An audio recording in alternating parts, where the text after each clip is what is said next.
large, triple, extra large. All right. Well, I don't know. Somebody's gonna win reefer challenge someday. I mean, we get it. I'm not gonna Somebody's tell you what gonna win today, like we do every Monday, though, too. And reefer challenge. Like, you guys don't even really know what that is. Maybe some people do, actually. You might. Yeah, there was a time back on our on our Facebook page, way back when, we used to do the reefer challenge. We're gonna do reefer challenge again. Hey, if you guys knew what that is, vote it in there. If not, you might find out. All right on. Start the day off. We're just going to answer questions again today. Pulled a bunch out of Ask Beers TV. Yeah. Some good ones. Decent. We spent an hour talking about them, so I think this should be good. Started off today with, like every day, we'll just give away some stuff. So, Marcus Fiazon, some Lugol's Advanced Iodine from Brightwell Aquatics. Cool. And that's $38. We got 3 of them. I was going to say, that's some expensive stuff. Wow, 3 of them. He's got a big dip going on. He's either adding new stuff to his system or treating a problem. I mean, there's a massive amount of corals, and he's got 3 bottles. Maybe he went on a shopping spree. All right. Well, anyway, $38 going back to your account, so you can get 3 more bottles, man. Whatever you're doing, do it double. Keep right on, man. Bravo. Cool. And then looks like we got a cart here, or more than one. Oh, wow. All right. I mean, you're generous today. Couple carts. All right. Bravo. All right. So today we got original blend food, 6 ounces of Rod's food, 2 of them for $20. And you know, you mentioned this earlier. Oh yeah. This guy's got no address and is clearly never ordered from us before. But you probably heard our live streams where if you're a preferred reefer and you drop stuff in your shopping cart because the stuff doesn't stay in there forever, then you might win it for free. Like if that is the case here, kudos to him. If it is, well, no kudos to you, dude. Because you should have put it up to $500. Oh, I mean, well, there's that. But you know what? I bet you this guy we have for life. $40. So what was his name? Where is it on here? It should be up at the top. Oh, Justin Pinto. We don't have your address, but we do have your account. So we're gonna put $20 or $40 into your account, man, and you will be able to buy the fish food. I bet you we have you for life because nobody's ever had you put stuff in your cart and then miraculously it's free. It's free. So bravo. And then we have Alan Hernandez from Florida. And you got some Reflux Fluconazole treatment, Reef HD for $17. And some sea salt from Instant Ocean, 200-gallon box. Cool. And that is $71.98. Making new saltwater, treating diseases, and well, he wasn't before, but now he is. Yeah, doing it for free. Cool. Anthony Jones from Wichita, Kansas. All right. In this case, he's got a 300-watt titanium heating element from Phoenix, cool. A cap for a 1-gallon jug from B Supply, so 4 caps. Those are a bucket beats. Oh my gosh, man. We were robbing people. You're making money. You're making money. I got to talk to somebody about what we're charging for a cap. That's ridiculous. Mr. Chili mixing jug, clear 1-gallon jug, $2.49. See, that seems reasonable. It should come with a cap, by the way. It does. They get extra caps. Oh, okay. Is that it? Yeah, they might be. Maybe there's maybe they need extra caps. 1 because so they can drill and make a doser out of. 1 so they can screw on and shake it up. Yeah, all right. I've had a problem with that. Getting a BRS Drew's doser, peristaltic dosing. That's the first doser that we ever brought in here. So getting yeah, he's getting a Drew's for $104. I can't say that I've seen one of those in action before personally. Really? On your videos, I did long time ago. Long time ago. Yeah, we used them. Actually, that guy, man, I called him up and I begged him, APT guy, please, just get us as many. Like, I will give you whatever amount of money you need to hire people. Like, whatever it is you got to do, just make these things. Couldn't do it. Dang. I don't know. I never begged to shove money in somebody's wallet quite as hard as that. I don't know. But $204 going to Anthony's, nice. $204.33. He actually spent, it's going to go $225 because he spent $24.11 points. We're going back too. So this is an avid point earner. Anthony, good luck. Good for you. Awesome, man. Cool. All right. So we got like 6 questions. Hopefully we'll get through all of them today. We've only wasted 4 minutes on giving away stuff, so that's pretty good. We got time. We didn't make it through all the questions last week, but we had a lot of good conversation about them. So we did, man. We did. How about we pull up that RODI one first, man? Yeah, I like that one. All right. Oh, wait. Where's that cap question over there? Oh, let's see. I saw you hovering right. Caps are 25 cents each round. Yeah, that sounds about right. Oh, because he bought 4 and there was $1. Not a dollar piece. I mean, really, I thought we were robbing people. Hey, that's bravo. That's Adam on the other side of the bulk reef supply comm. 25 cents. Good job. That Good seems catch. like it's about the size of a quarter. Not too. right. So it's like fair trade. All right. So here was the question here. It was somebody sent in a ICP test, I think to ATI. It looks like, right? For a freshwater test, and they said, hey, wait a minute. So, well, she tested her, so it's the product water after RODI unit, so it's fresh water, and she wanted to test just what was coming out of the RODI unit and how well it was filtering, I guess. So, sent in a test, and... So, Dave, we pulled that thing up. There's a couple of oddball readings in there, man. So, after your RODI, let's just say, in theory, it should be zero everything. It will never be that, but let's just for now, let's say the theory is. The first thing is it says chlorine, 33.91 parts per million. There's also a ton of other little things in there, like iodine at 0.01, potassium 0.11. Sodium at 1.56. Yeah, there was like another one down below. It's like sulfur or something like that, so I think it 0.1 or something like that. All right, Couldn't fit it on the screen. What else we got? We got arsenic at 0.01 parts per million. Chromium at 0.04. Yep. All right, so you can flip it back. All right, so obviously, hey man, I just bought this RODI system. Yeah. I'm assuming zero TDS means like lab grade, zero nothing in the water. Nothing. Yeah. So like Why? that's just not true. So like we're gonna get through a different couple of things here, and we'll mull through them. The first one is, how likely do you think it is that they have 30 parts per million chlorine? Not likely at all. I don't even know if bleach is that concentrated itself. I'm sure bleach is. Okay. But like I think a pool is like 6 or 7 parts per million. Like you can't have it more than that. People start getting sick. Yeah, I think maybe 20 is max, whatever. So like I don't maintain a pool, but like the most that the EPA will allow in your drinking water is 4 parts per million. So we're like approaching like 8 times that, and this person's on well water. Yeah, which is super weird. Yeah, so well water coming out for their own home, coming out of the ground, no chance. No chance. Like the machine is not producing chlorine. Well, and I think the RODI unit's not producing chlorine, but what she doesn't make mention in the post is like you would think that with 33 parts per million level, that high levels of chlorine, it would smell like bleach everywhere. There'd be no mistaking it. It would be an undeniable chlorine smell. Yeah, but absolutely. it wasn't made mention that. So then, what might it be? So this is what I'm going to say first and foremost, and this applies to whether you're talking about chlorine, RODI water, alkalinity, whatever it is you may be testing.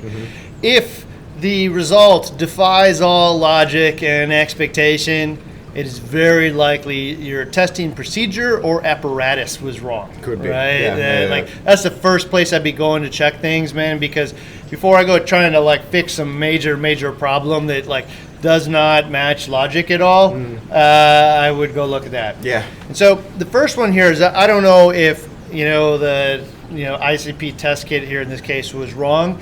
I also don't know if chlorine in this case really means chloride. Okay.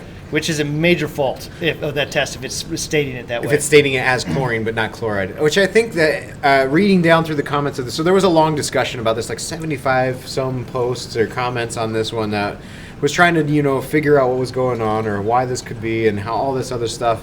And then I think later on she had posted pictures of the actual screen where salt water in the reef tank was like 19,000 parts per million chlorine, and then you saw the RODI water, which was 33. So, and then she, I think they even made mention that this is probably reading as chloride.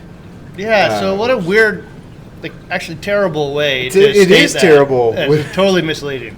That is, that's enough to throw you on the tearing apart your entire house and your entire plumbing to figure out where this chlorine is coming from. Okay, so that leads into the second piece of this thing, man. And like, some of you may be aware of the testing that we did on all the USP chemicals versus the non and whatnot. Oh, yeah. And I picked out an independent lab to perform all those tests. And there was like 5 of them on a total of, what was it, like 5 different items. Yeah. So it's 25 tests.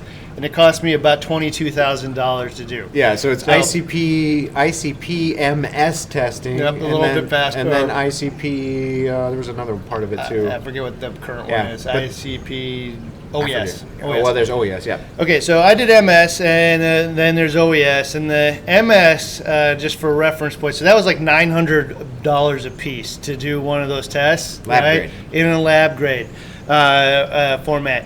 And so when I'm spending $50 to get an ICP test done, where there's a distributor that made money, the company made money, and the retailer made money.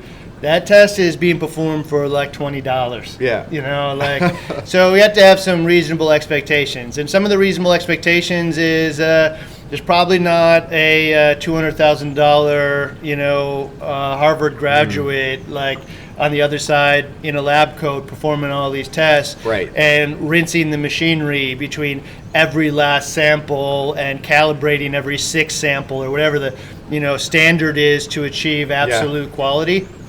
And so, I mean, to be able to get that kind of like certified results, and so I forget the name of the certification that this lab had, but you had to follow certain steps to be able to have a certification to be used in this kind of environment for this purpose. Also, most of the readings would only go down to parts per million, right? For like everything they for gave their you. tests. Yeah, and MS goes way lower than OES for most things. But they can certify down to parts per million, and that's about it. After that, they told me what you can do is give estimates. But the estimates are that. Like there's all kinds of different things that can throw off a reading, specifically in seawater. Yeah. So like a 0.01 is 0. Like you should treat it the exact same way. Like anything under this is at a certain point, you should just treat like 0.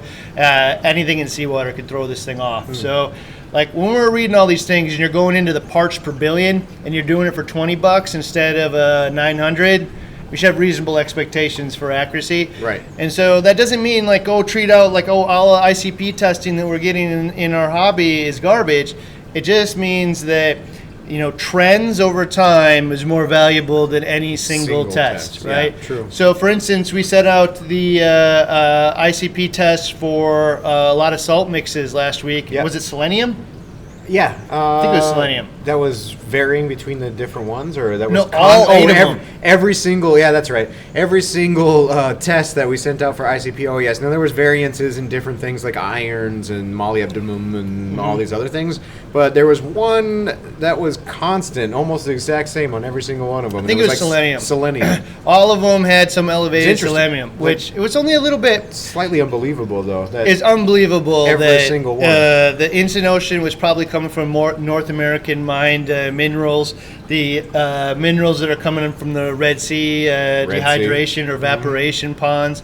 The synthetic USP grade stuff, or the pharmaceutical grade stuff from Tropic Marin. The synthetic stuff from HW, and the synthetic stuff from Brightwell all have high selenium. Now, it's probably the machine was slightly miscalibrated that day. Could be.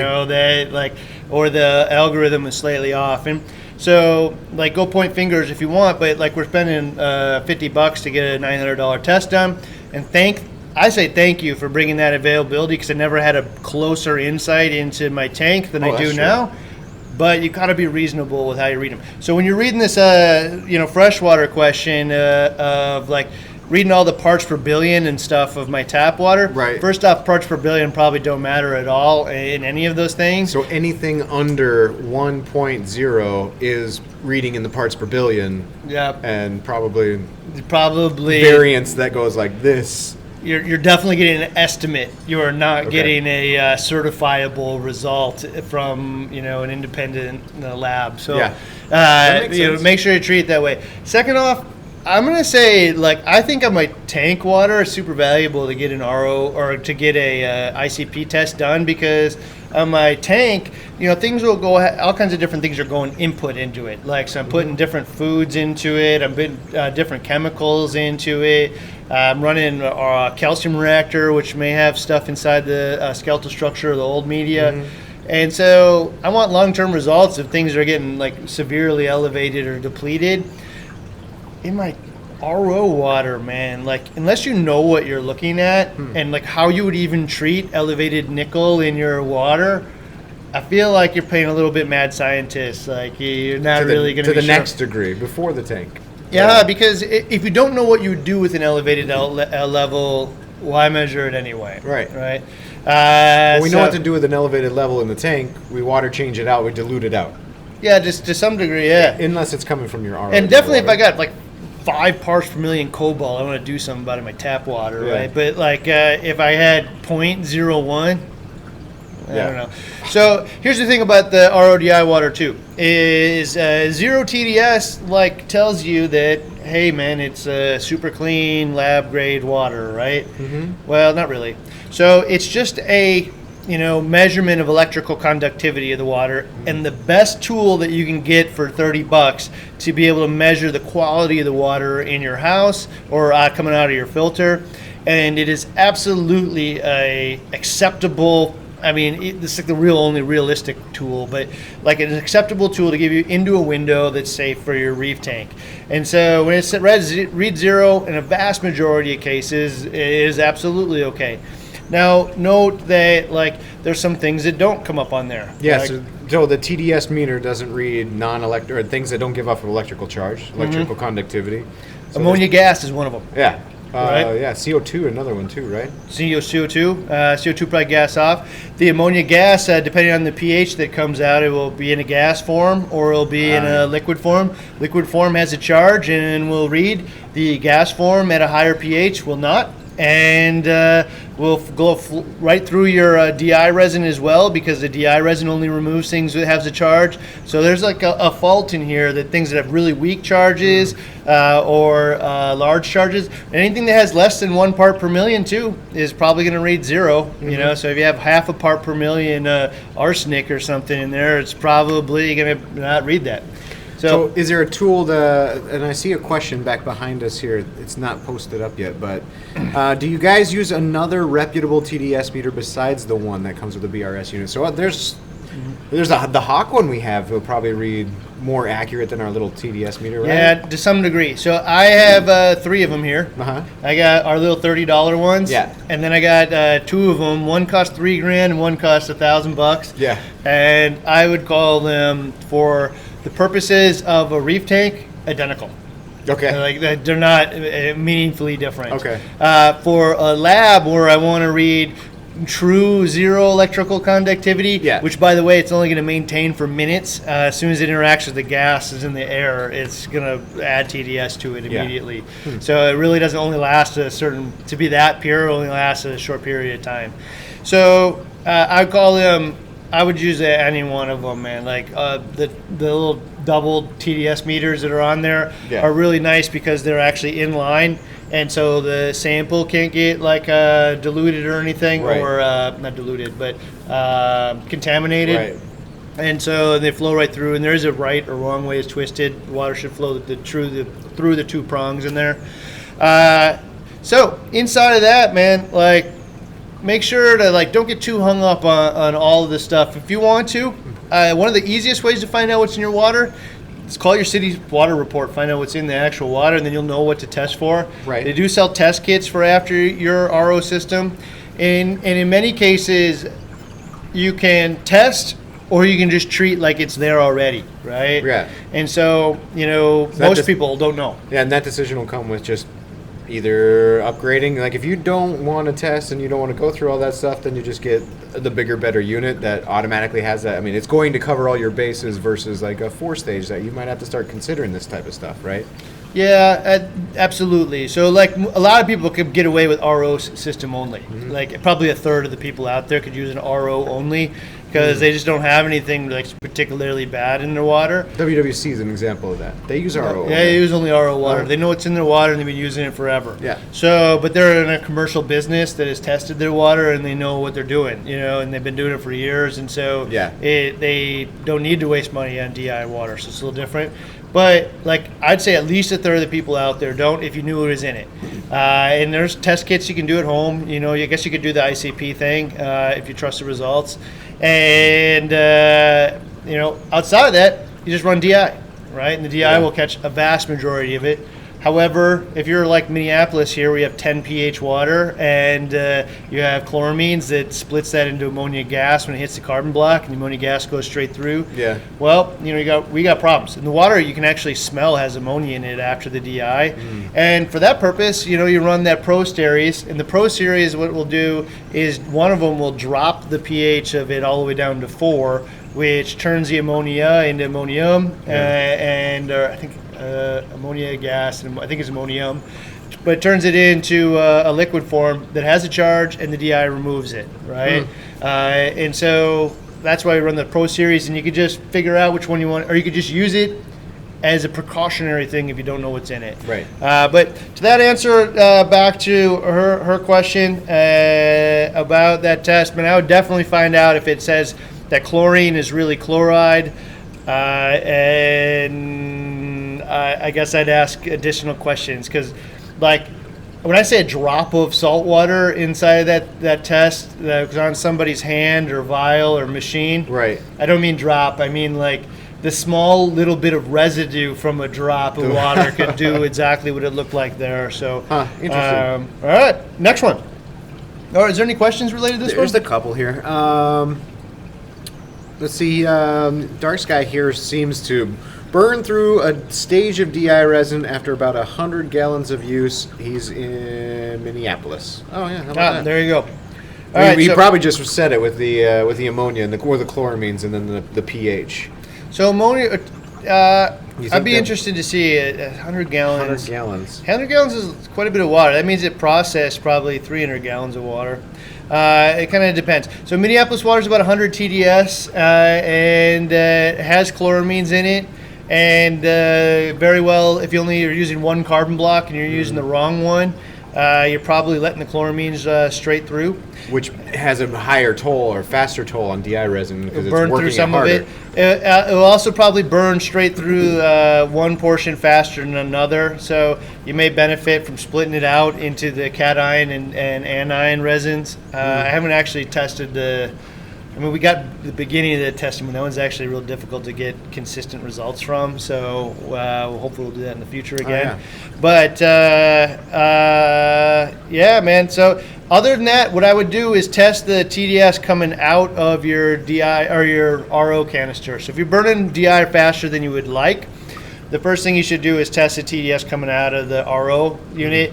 It should be between like 99 and 96 rejection. Yeah, I think for our systems here, like we run the dual inline carbon blocks. Or I'm sorry, we run the carbon blocks, then we run the parallel or the in series RO membranes. So the waste of one feeds the second one, and we usually measure about 130 parts per million coming out of the tap, I think here.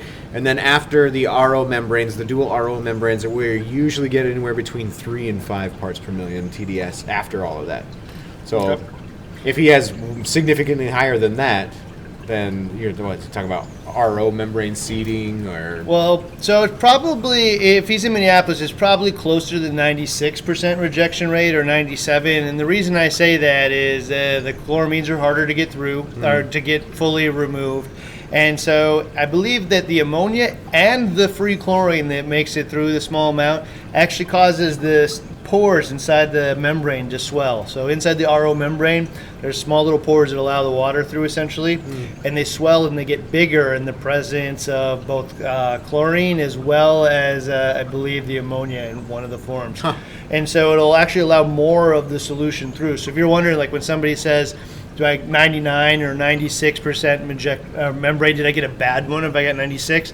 Not really. It's just your specific water, pH, or whatever might be in it is causing the membrane to perform differently than if it was on a different water supply. Also, softened water like allows sodium chloride through, or sodium rather, through easier than the calcium, which is easier to remove, but it's exchanging for in your water softener. Any other questions here? Which bed deals with the CO2? It's the anion resin.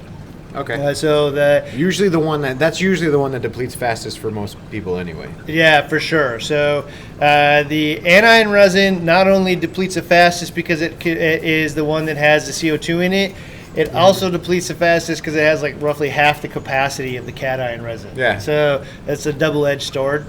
So it is definitely the one. So that's why a lot of people run them separately, and then. I gotta tell you, it's super, like when you see it, it's super refreshing, or I don't know if that's the word I want to use, but it's just really nice to see that when the anion resin is completed and I go change it out. You still have a lot of cation resin. Yeah, I know. Usable I didn't cation throw resin. away 3/4 of my cation resin in a mixed bed that was totally ready to go. And that's where the savings really comes in. Is like you're not with the mixed bed. It's about 50-50 mixed bed, or do you think it's like I think it's 60-40. 60-40 anion to cation? It's actually cation to anion 60-40, and the reason for that is something to do with the color change, so it doesn't change color back. Yeah. And it actually still will do that in some cases. So it's a pH dye that's in there, and you can't let it deplete entirely, otherwise the pH goes back. So it's a long thing, but it's about 60-40 in a lot of mixed beds. Meaning that there's 40 anion to 60 cation, and if you can visually see them separated out to where your cation's barely getting used and your anion's gone like this, just imagine what it's doing in a 40-60 or 60-40 mix. You're It's throwing so much away. more efficient. And sometimes it's 50-50, but most of the time it won't go past that, or the dye stops working properly. Cool. All right, let's get to the next one, man. Yeah, for sure. All right, return pump and pump sumps. sizing. All right, The man. yellow one, Dave. There you go. Oh, Simple question. How do you work out what size of return pump you need in your sump? And most people will probably say 2 times to 3 times turnover rate. So, but what does that mean? will they say that now? Will we change the conversation I that think much? no, I don't think we've changed it. I think we've changed it enough to say where people are maybe down in the 5 times turnover rate. A lot of when I first was sizing a return pump, I've always heard like 10 times. Like if I got a 100-gallon tank, I need 10 times turnover, so I'm looking at 1,000 gallon per hour, and that's 1,000 gallons per hour coming out of the return nozzles, which means I have to get over the 4 to 5 feet of piping and plumbing that I have that goes from the sump up to the back of the return pumps. A couple little bends and twisties and stuff in there too, so maybe I'm at like a 1,500 gallon per hour pump or something like that. That's a lot, man. That's a lot of flow. And like the Red Sea tank we have up front, the 750 XL or XXL, says 10 times, right? Yeah. I mean, that's like 1,800 gallons an hour, or hour coming out of a hole that's single the one, size too. of a quarter, man, or an inch thing. I mean, it's just blasting like a fire hose out of that thing. And totally unnecessary. We don't need that much flow. So now we're down to like, all WWCs were what? 2 to 3 times turnover. So you I think of think- that same 100-gallon tank at 2 times turnover, 3 times turnover, like 200 gallons per hour to 500 gallons per hour. That's a small pump. It's probably as little as 1.5 in some of them, man. Yeah. So, it's not a particularly huge pump or turnover. You just need to keep the water heated. You just need to get it to go to your filtration. You just need, and it's a multi-pass system. If it's 2 times turnover, that means it gets 50 times a day to get a chance to remove whatever's in that water. And so it doesn't have to be as often as you might think. But how do you get, say you decided it was 3 times you're shooting for, how do you get it? There's probably most of the pumps that are out there have some kind of head pressure chart, or a chart that'll tell you this specific pump at this head height or this height will push out about this many gallons per hour. Yeah, can you throw up one of those And then- charts here?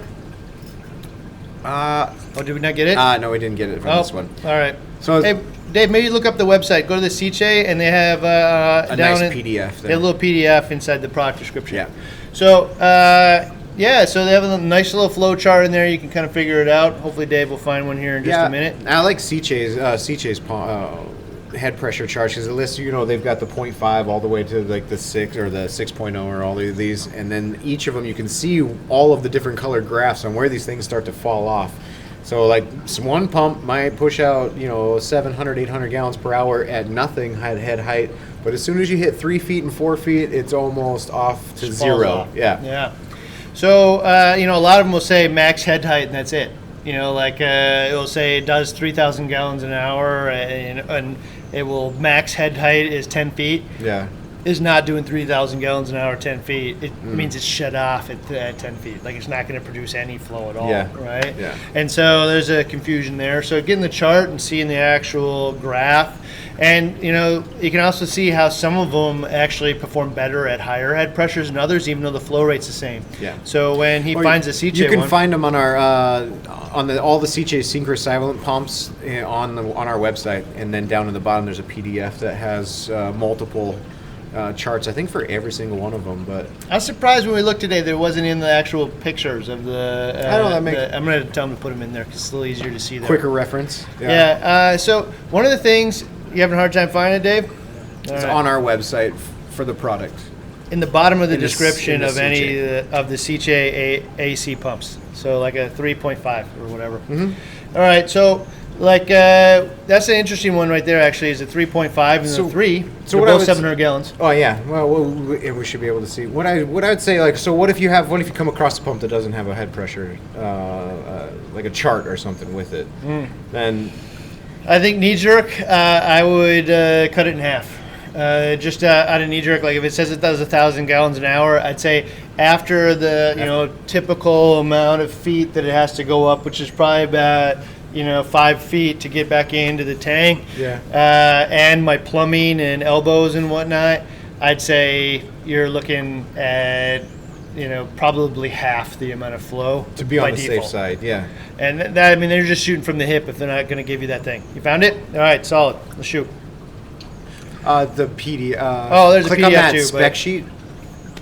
The Citrus Silent spec sheet. Oh, There we go. And then scroll down a little bit. There they go. Perfect. boom. Yeah, All those right. ones. Anyway, man, next time we'll be more prepared. I Promise. failed Dave this time. It's not Dave's fault. Like, Dave gets a bad rap all the time. So. I don't know. I feel It's like my we can fault. blame Dave I didn't for copy anything and we want. paste this into All right. the things, but so here you there's go. a little flow chart there, and so I can't see anything from this far away, but I'll try anyway. And so if you look at like a CJ 3.0, you can see that it's The supposed dark to do the dark blue does 600 gallons an hour, or gosh, I can't see. You can watch the actual chart, but if you look up and look at 3 feet or 3 meters in the high, Here you can zoom the it's going to browser do in. about 1/3 of that Yeah. as it gets up there. So it actually scales off pretty fast. And so this is the best way though, is to measure the height of your tank, how far it's going. There's also going to be like elbows and stuff inside of your plumbing that you would use to also cut off head. So I might even go as low as, like, if it says it's going to do 600, Yeah. like maybe it's going to do 250 after all said and done. By the time, so well, that said, if it's going to do 250, it says it's going to do 600, and by the time you're at the 5 feet and coming out of the nozzle back into the tank, you're 250. For a 100-gallon tank, that's 2 times turnover. Boom. Doesn't have to be that much. So a tiny little pump like this could be as good for Yeah. a 100-gallon tank. Well, and then if you have dual overflows and you have one on each one, you could probably get away. You could probably get away with one of the same pump. So what does that mean? Like, if you're looking for 2 times, 3 times turnover, you're probably spending less money on a pump, and you're getting as much adequate filtration and heating as you would with a super fast one. So outside of that, DC pump. So, you can get an oversized DC pump, and then you can just adjust it to whatever you want, right? Yeah, that's true. I don't like adjusting the AC pumps backward because they tend to make a lot of noise when you do that. You create artificial head pressure with the AC pumps, and they tend to make more noise than if they're just running freely. But that's not true in every single case. But with the DC pump, you can just turn it back and forth really easy, no problem. Yeah. So, all right. I don't know. So in general, I would definitely cut the number in half, maybe as far as a third. Yeah. When you're Simple sizing enough. the pump for your tank. You don't need 10 times turnover. You can. Triton, I think there's specific methods, like Triton method calls for 10 times turnover specifically for theirs. Yeah, so if the method you're using calls for something specific, I'd follow it because there's a certain series of things that are happening together and they produce X result. Yeah. If you decide that you're going to do it differently, You're going to do it your way? Yeah, you're no longer doing it Triton's way. Right. You're doing it Jerry's way. Right. And Jerry's way may work, and it may not. It may have unintended consequences. And sending the water through the Cato 1/5 as many times could very well have an unintended consequence. Oh, yeah, it could. And I guess I try to follow their recommendation if you're following a specific method and you want to have the same results as everybody else. Or maybe you want to be a trailblazer and maybe you find a new path. Maybe you get shot in the back. You never know. Yeah. All right. Calcium reactor 1. Let's shoot. So this was the first one. Yeah, it's hookup calcium reactor. There we go. There it is. Boom. All right. So Adam's running the same pump or the same setup here that we're going to run on the 160, this one, and then that we're running for testing over here, which is the Vertex calcium reactor, the carbon doser, that's the electronic regulator, and then a Chemour pump. And he's also got an Apex to control the pH probe, and wants to know if you plug the Chemour into a regular controllable outlet on the Energy Bar 832, so you can toggle it off and on. Plug the CO2 regulator into a controllable outlet, or both. And is that right? Because it doesn't seem right. He thinks that shutting off and on the power to the CO2 regulator seems a little weird. All right. So, right answer is you should have most of this stuff plugged into the controllable outlets. You probably don't need the actual reactor, circulation pump. Yeah. And that's because any one of these things can fail. But basically, that carbon doser is just a fancy solenoid on it with a built-in needle valve. Yeah. Right. It allows you to adjust the bubbles with a little knob, and has a not digital readout, but an analog readout, rather than just trying to guess at it and watch it do bubbles. Yeah. So, basically they're kind of backups, and I think for most people you're going to find that a pH probe, at least a good one, is going to give you a better window and accuracy to maintaining the strength of the solution inside of the reactor, versus counting bubbles, which doesn't have the same degree of accuracy. So yeah, I think at a time before there was like real solid pH controllers, there was like pH monitors where you could probably put a pH probe in there. But I think the adjustment really came down to bubble size and then bubble count. And sometimes your bubble size and bubble count would melt the media, and sometimes it wouldn't be enough to keep up with your tank. So then that's when that calcium reactors really started getting confusing for me. Like reading on them is like you have to choose the right bubble size, and then you have to choose the right bubble count, then you have to like match pH, then you have to try to figure out flow. And there's like 6 different things to adjust on this thing before you can dial it into your tank. Yeah. But now we have the Chemour dosing pump. We've got CO2 regulators. We've got pH controllers, like Apexes, and it's just turn up and turn it down. So I got to tell you, the calcium reactor of old, there's really 2 options. One, you can go for precision, and the other one, you can use trial and error and a wealth of knowledge and intuition. And so there's a lot of people out there, man, that run a calcium reactor intuitively, and they do a really, really good job for their tanks, and they're just kind of, adjusting it to their needs. But that is a result of, a lot of effort, learning, trial and error, and bravo. To somebody new, I would definitely go the precision route, which means I'm going to peg the pH inside the reactor to a very specific number, which is going to peg the potency inside the reactor, and then I'm just going to adjust the amount that I dose. And it's no different than like 2-part. The 2-part is a known, a known amount of calcium and alkalinity in it, and I just adjust my dose. Yeah. If I peg the pH inside here, I'll get a known amount of calcium and alkalinity in the solution, and then I just adjust my dose. And so, I would definitely put both of those things on the Apex, both the dosing pump, as well as the regulator solenoid. And you could use just a solenoid and a needle valve instead of the carbon doser. Carbon doser is just like an upgrade, it makes it easier. Yeah. I mean, that's like the point you're getting at a 2-part, like being the known saturation or known potency of 2-part. That the only difference with this one is we can change how potent in different potencies it is. So, but I can increase the strength like double. Like, if my flow rate, and if I'm just pouring water through this thing and it's not keeping up with my demand, I can make it even more potent. But kudos to him for getting off the ground with all of this awesome gear, the top gear, where it makes it so much easier. Definitely, it makes it easier if you can use precision gear to adjust it. The one question in there that he was asking, I think, was also related to putting both those things on an outlet. And it's because I have a solenoid on, whether it's a standalone solenoid or it's a solenoid inside of the carbon doser, it's going to fail someday. You know, it's an electrical moving part, and someday it's going to get stuck open or stuck closed. If you get stuck open, that means that you're going to keep adding CO2 to the tank, and you're not going to want to dose that to the aquarium.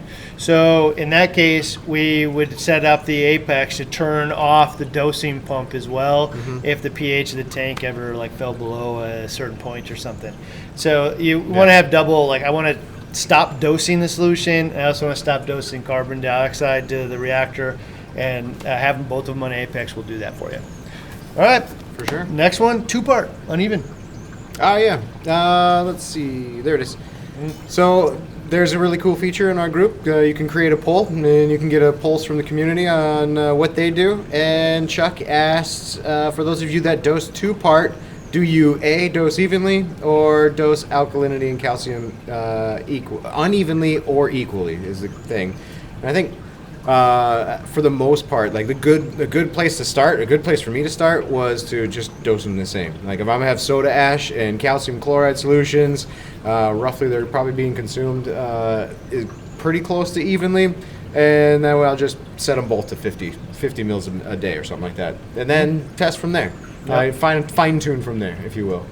So two things. Well, go ahead. No, go ahead. So two things I'd say is almost everybody, it's going to be slightly different. Yeah. You know, every organism in the tanks are slightly different, and there's a bunch of different reasons as to why the calcium and alkalinity uptake might not be perfect.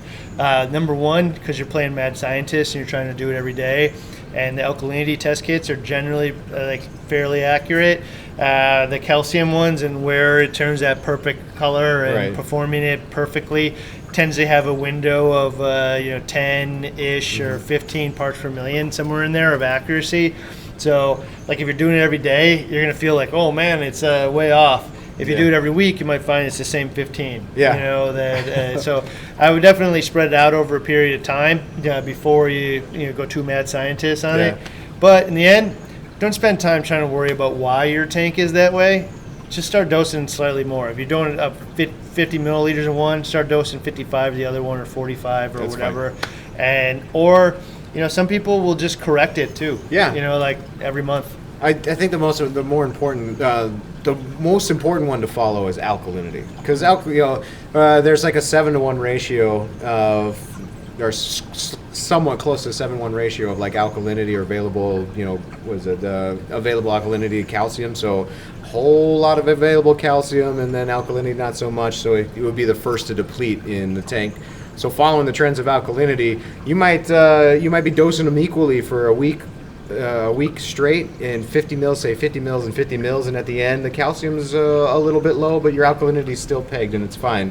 It's perfectly fine to just at the end of the week boost you back up to where you need to be for calcium. And some people probably do it in a month or so, I imagine, right? I would definitely measure to alkalinity and control my dose on that, and then adjust calcium as needed, either by adjusting the calcium level or doser down, up, or making manual corrections. There's a point where it's too much, though, like where you're dosing. If you continue to shove alkalinity at it and the alkalinity doesn't rise, and you continue to shove calcium at it and the calcium doesn't rise, and then you're getting in the 50s, and then you've gone to 100, and then you're at 200, and then you're at 300. Something's happening in the tank, and no matter how much I dose to it, it's just not going to go up. It's not going up. They got two reasons. The precipitation? Nope, because the precipitation would largely take up both. Yeah. Right? Okay. So two reasons is like what we talked about earlier. If your test kits defies all known logic, the test gets bad. So the first thing I'd do is I would go to the reef calculator, decide I'm going to raise it 20 parts per million or 1 DKH or whatever. I would do the test as methodically as I can, maybe do it twice and average the two things. Do the addition based on the calculator, and then make sure that the calcium's actually being raised by the solution. If it isn't, or it's going way more than you would expect from the calculator, then either you probably mixed it wrong. Okay. You either added too much stuff to the jug, or you didn't add enough, or somehow you just made a mistake, and magnesium chloride and calcium chloride look a lot alike. They do. And you might find that, oh man, I've been dosing magnesium like crazy for months and I didn't know, because in your jug is that. So like if you're drastically, and it's not like 5 milliliters off or 10 or whatever, it's probably your test kit. If it isn't your test kit, it's probably because you mixed it wrong. So and you say the magnesium and calcium chloride look about the same too, but when I was a young reefer, I knew when I started getting my toes wet in a 2-part dosing, I knew I had to do alkalinity, I knew I had to do calcium, and I knew to some degree I had to do magnesium. But then I saw that soda ash and sodium bicarbonate are both for alkalinity. Why not just dose one or the other? It doesn't really matter. But if you're shoving a bunch of alkalinity in there based on the calculator, or are you thinking that 50 mils of soda ash dosing is the same 50 mils of sodium bicarb dosing? It's probably about half. It's about half, yeah. So make sure you select. That's actually a really good one. So the calculator failure as well. Yeah. So making sure that you're putting the right inputs into the calculator of what you're actually using and mixing it up right. I think the calculator actually has mixing directions right in it too, so you can kind of glance at it for the one that you selected. Yeah. All right. Like let's shoot for one more question here. Oh, I like this one. You want to do this one? Which one? Par and light. Oh yeah, I like this. This one was pretty interesting. Pretty good one. So Rick wants to know if it's possible that if he tilts his LEDs at an angle instead of straight down on top of the water surface, could he lose even more par? And could the water surface deflect lighter par if it comes in at an angle, sort of like a mirror? Yeah. All right. So I've seen this more and more often now lately, like where people are trying to aim their lights at a coral like that way, or different angles. And there's a scenario where that may work, but I could see people wanting to do that to reduce the spillage from the front of the tank going into the room and trying to angle them back towards the tank. Probably going to get spillage into the back wall though that way instead. Right. And so I don't know the exact angle, but water. Maybe you could bring up actually. I think there is a little chart here. I've got 3 little charts here, or a couple little charts. Yeah. So before we pull it up, hold on one second. So when the light comes in, if it's coming down directly, it's going to penetrate the water to a large degree. If it comes in at a slight angle, I'm going to make up a number here, but 90% of the light will hit the water and go down in it. And if it's at 10% or 10 degrees more, like 80% of the water will go in, but 20% of the light will bounce back out, right? And it keeps getting refracted also and aimed around inside the tank at a slightly different angle than when it came in. Right. But at a certain point, like most of the light's actually bouncing off the surface of the water and leaving. Okay, so yes, like angling the light is going to actually increase the angle that is coming in there and decrease it. However, like we got ripples in this water. Water's not flat. It's not flat in any of our, I don't think, scenarios here. So maybe you could pull up that first one there with all the angles on it. This one? Nope, no, the other one. This one. Yeah, that one right there. There we go. So you can see there in the first little image that the water is actually, light's going down straight into it, and a bunch of it's being reflected out if it comes out at an angle.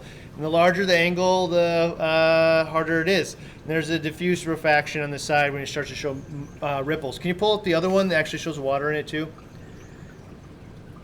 Yes, that one. There you go. Cool. So you can see the sun's rays are coming in, and it penetrates at that small angle. At the tons of ripples, it's diffused fairly well. Right. And then at flat, starts to reflect off the light. So seeing that, it's hard to say if you aim the lights at a side how much of it's going to reflect off. The easiest way is look at the wall behind it. Right. If the wall behind it gets brighter, the more of it is reflecting off of the wall. And I think one of the things you can do is take a camera and aim it at the wall, because the human eye just kind of auto irises, and it's hard to really tell when things get brighter or not in reference to some of these things.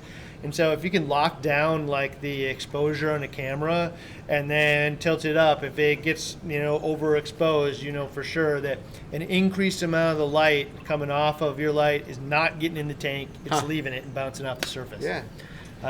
As far as par is concerned, though, do you think it's a major, are we talking like a loss of 50 to 100 par for in some of these scenarios. Like look at the top of the 160, for example, or some of these other tanks.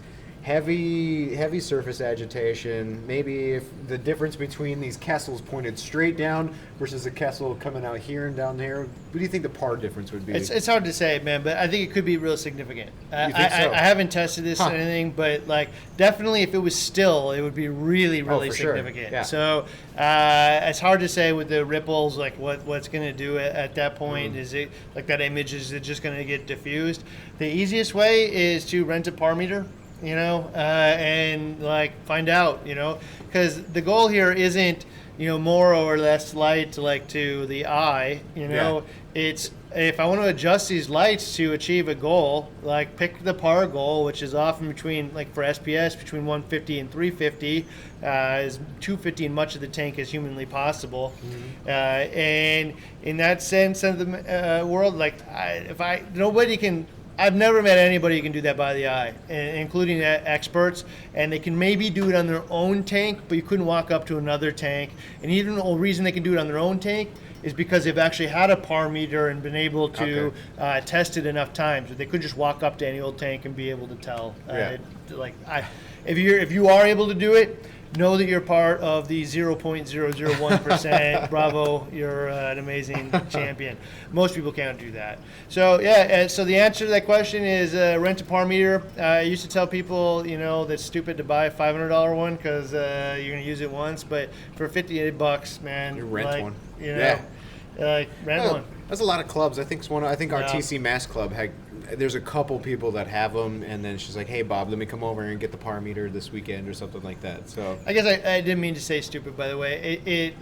It's just really hard pill to swallow. It is bad to buy a meter. I'm gonna use once for $500. That's pretty tough. Yeah. But like if I'm gonna rent it for $50, I'm like I got thousands in the lights, definitely maybe the corals too, so the $50, and I have the answer to that question, but maybe that's right for a BRS TV Investigates to angle the lights different and see how it works, and you might find it actually works really, in a way that you wouldn't expect.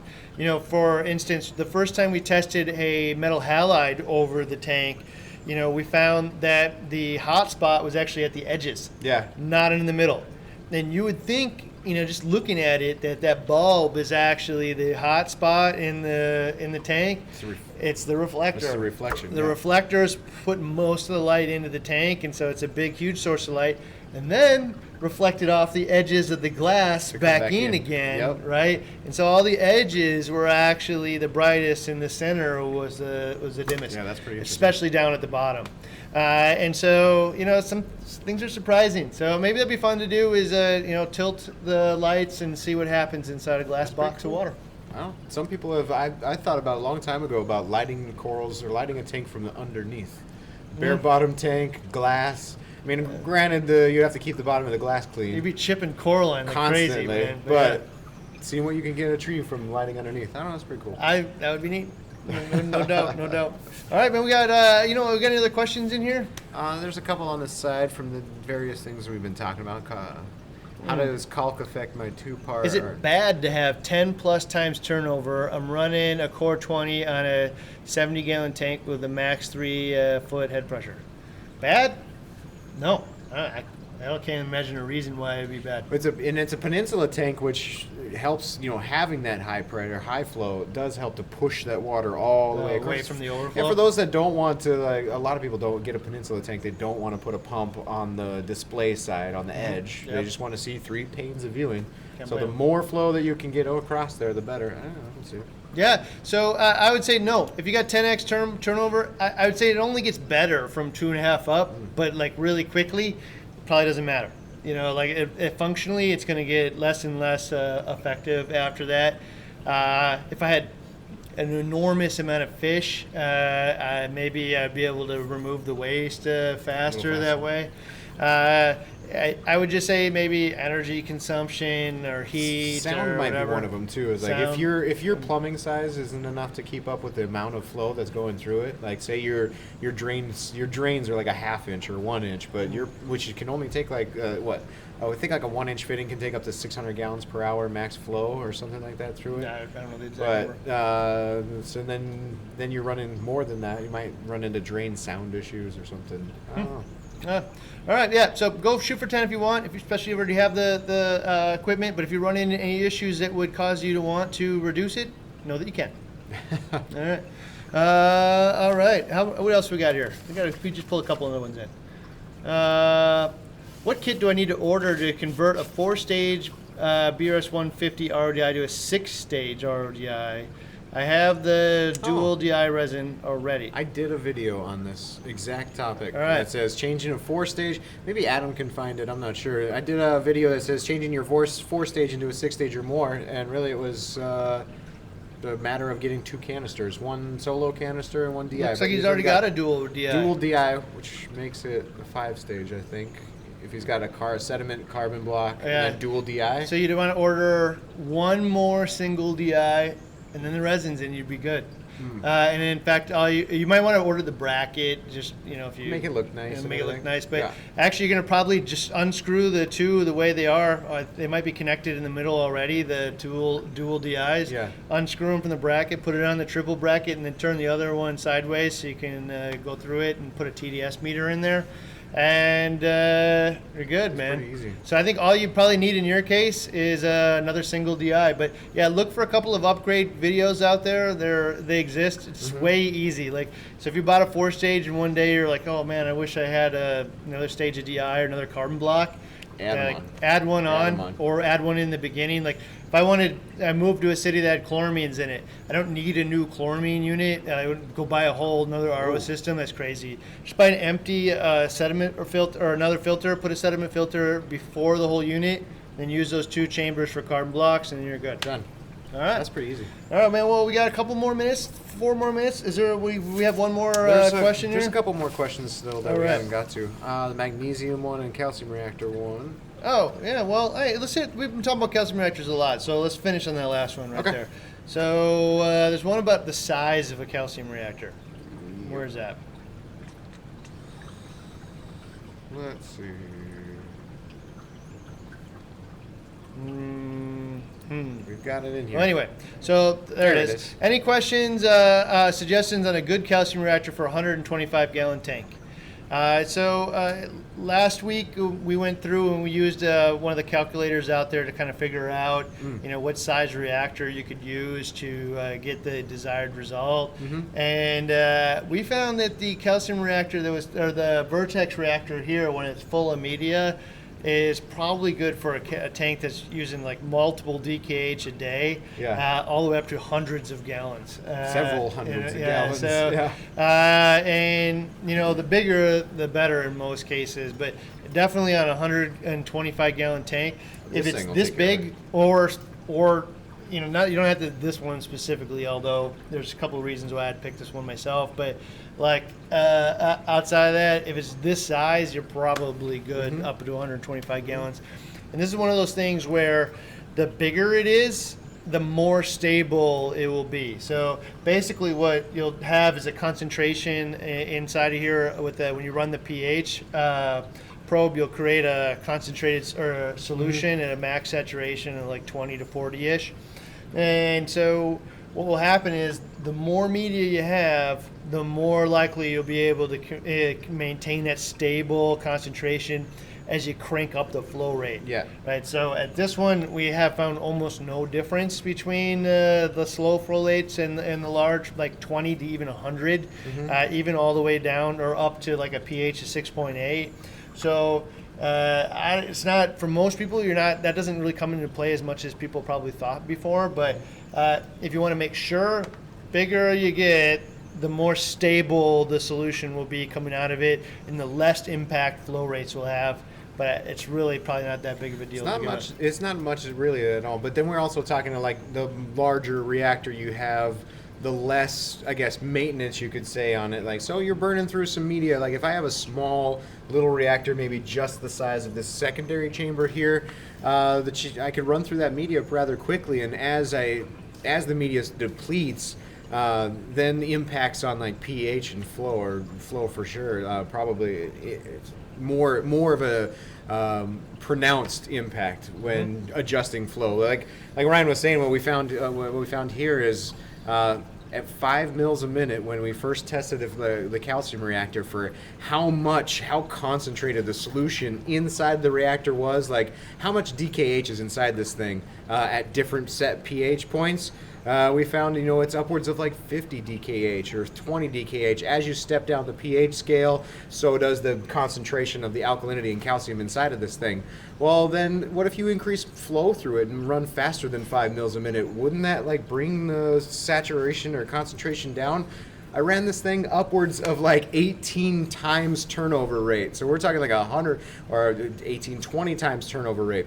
So that's like, I was running it at 5 mils a minute and it had this much DKH in it. I crank it up to 100 mils a minute, still has this much DKH in it. Not like much at all. change. Like barely. Like 10% I think at one pH set point and like 16% change on the other. The only thing that'll throw that off is from our test results is if you let it go a really long time and all of a sudden the thing has half the media in it.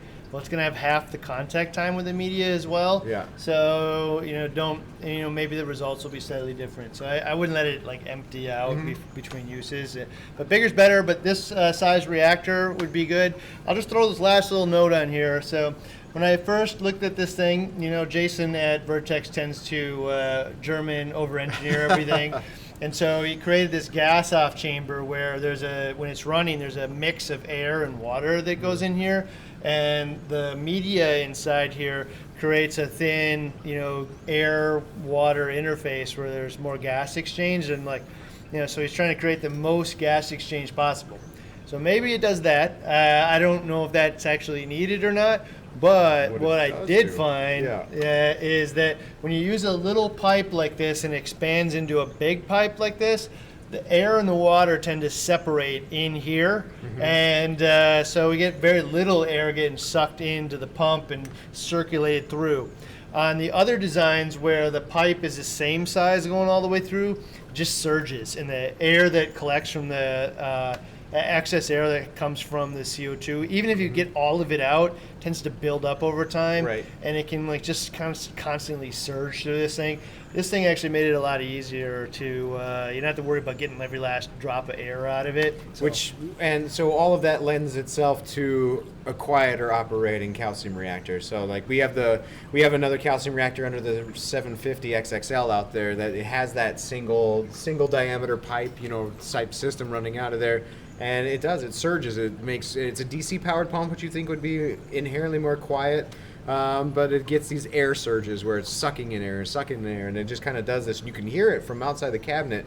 But for this guy, I'm running one over here for our testing off camera, and for that guy, sure there'll be times when I'm pulling samples or where we make adjustments or we shut it down for a minute, we turn it back on, and now there's some air going through there. But if I come back and the next day, I have to make sure that it's running still because the air has a place to go. Yeah, so definitely the AC pumps will make more noise than the DC pumps, but in this case it's more than just the motor block itself that's making noise. So for me, the one that we did put under there was the DC bubble blaster pump from Varios pump. It's a Varios pump from the Octopus. Thing works great, but you definitely hear a little bit of surges, and we're working to try to get the air out of it. But this little thing right here is actually my favorite thing about this reactor. Actually, another interesting note is that you never know how accurate these flow meters are going to be. And then I stop by every time you change the flow rate for your test, and I was surprised to see that the thing actually read out the exact number that was on the Camor pump. So. Somebody had asked that this morning. I answered that exact same question this morning on #AskBRCV on the Facebook page.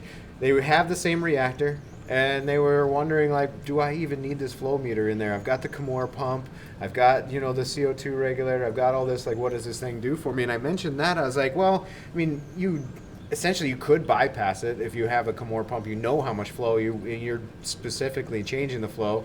But I told him, I said it's really good because it's semi-accurate, and I can walk up to it and I can be like, it's fairly accurate enough to where I can look at it and go, and my pump's doing what it should. Or if I haven't recalibrated it in a while and I can see a difference in 20 mils per minute flow, then it might be time to recalibrate my pump. Only thing I'd say is a little bead here, when it's brand new and it hasn't been fully wetted, can get little bubbles on it, right? And then the bubbles will make it not read the right amount.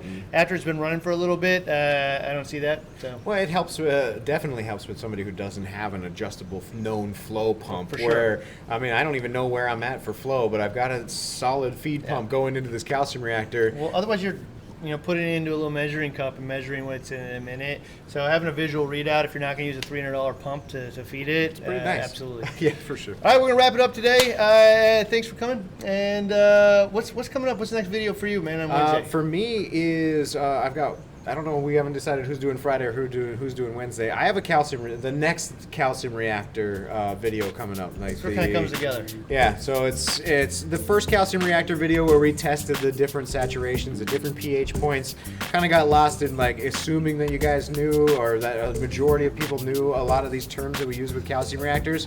But I think we do a really good job explaining in this one, like, what does this all mean, and how does it mean? What does it mean for anybody who's looking to use a calcium reactor or has one and wants to make theirs a little more easier to understand what's happening inside the calcium reactor? I spent about a good page and a half explaining just kind of what all these terms mean and what it does. So all right, that's my next one. Awesome. Well, we'll see that next week, and probably some salt stuff next week after that. Right on. All right. Have a good weekend. Take care. Or week.